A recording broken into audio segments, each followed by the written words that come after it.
सभी दोस्तों को मेरा प्यार भरा नमस्कार। मेरा नाम है सत्येंद्र कुमार, कहानियाँ सुनाता हूँ। तो दोस्तों आ जाइए, कहानी शुरू करते हैं। सेहत का रहस्य। बहुत समय पहले की बात है। किसी गांव में शंकर नाम का एक वृद्ध व्यक्ति रहता था।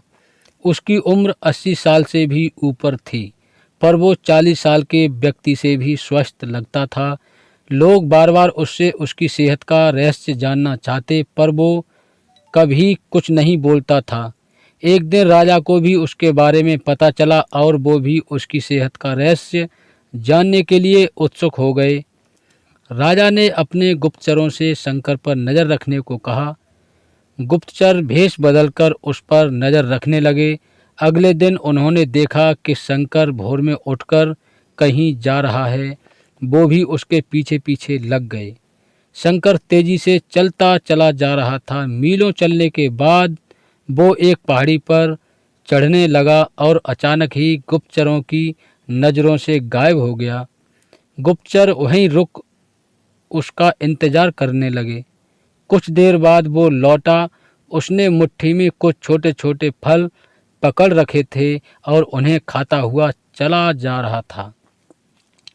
गुप्तचरों ने अंदाज़ा लगाया कि हो न हो शंकर इन्हीं रहस्यमयी फलों को खाकर इतना स्वस्थ है। अगले दिन दरबार में उन्होंने राजा को सारा किस्सा कह सुनाया। राजा ने उस पहाड़ी पर जाकर उन फलों का पता लगाने का आदेश दिया, पर बहुत खोजबीन करने के बाद भी कोई ऐसा असाधारण फल वहाँ नहीं दिखा। अंततः थक हार कर राजा शंकर को दरबार में हाजिर करने का हुक्म दिया। राजा बोला, शंकर, इस उम्र में भी तुम्हारी इतनी अच्छी सेहत देखकर हम प्रसन्न हैं। बताओ, तुम्हारी सेहत का रहस्य क्या है? शंकर कुछ देर सोचता रहा और फिर बोला, महाराज, मैं रोज़ पहाड़ी पर जाकर एक रहस्यमयी फल खाता हूँ। वही मेरी सेहत का रहस्य है। ठीक है, चलो, हमें भी वहाँ ले चलो और दिखाओ वो कौन सा फल है। सभी लोग पहाड़ी की ओर चल दिए। वहाँ पहुंचकर शंकर उन्हें एक बेर के पेड़ के पास ले गया और उसके फलों को दिखाते हुए बोला, हुजूर, यही वो फल है जिसे मैं रोज़ खाता हूँ। राजा क्रोधित होते हुए बोले, तुम हमें मूर्ख समझते हो। यह फल हर रोज़ हजारों लोग खाते हैं, पर सभी तुम्हारी तरह सेहतमंद क्यों नहीं हैं? शंकर विनम्रता से बोला, महाराज, हर रोज़ हजारों लोग जो फल खाते हैं वो बेर का फल होता है, पर मैं जो फल खाता हूँ वो सिर्फ बेर का फल नहीं होता, वो मेरी मेहनत का फल होता है।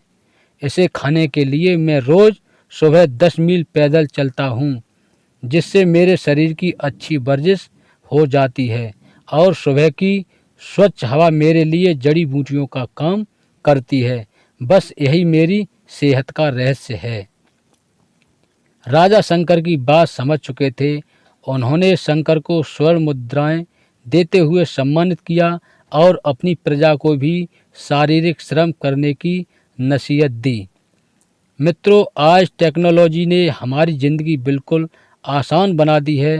पहले हमें छोटे बड़े सभी कामों के लिए घर से निकलना ही पड़ता था, पर आज हम इंटरनेट के माध्यम से घर बैठे बैठे ही सारे काम कर लेते हैं।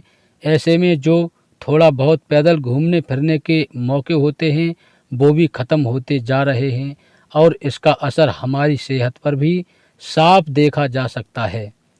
आज की दुनिया में लोग ओवरवेट होते जा रहे हैं। ऐसे में ज़रूरी हो जाता है कि हम अपनी सेहत का ध्यान रखें और तंदुरुस्त रहें, स्वस्थ रहें। दोस्तों, कहानी कैसी लगी कमेंट के माध्यम से अवश्य बताएं। लाइक शेयर करें और चैनल को सब्सक्राइब करना ना भूलें। धन्यवाद।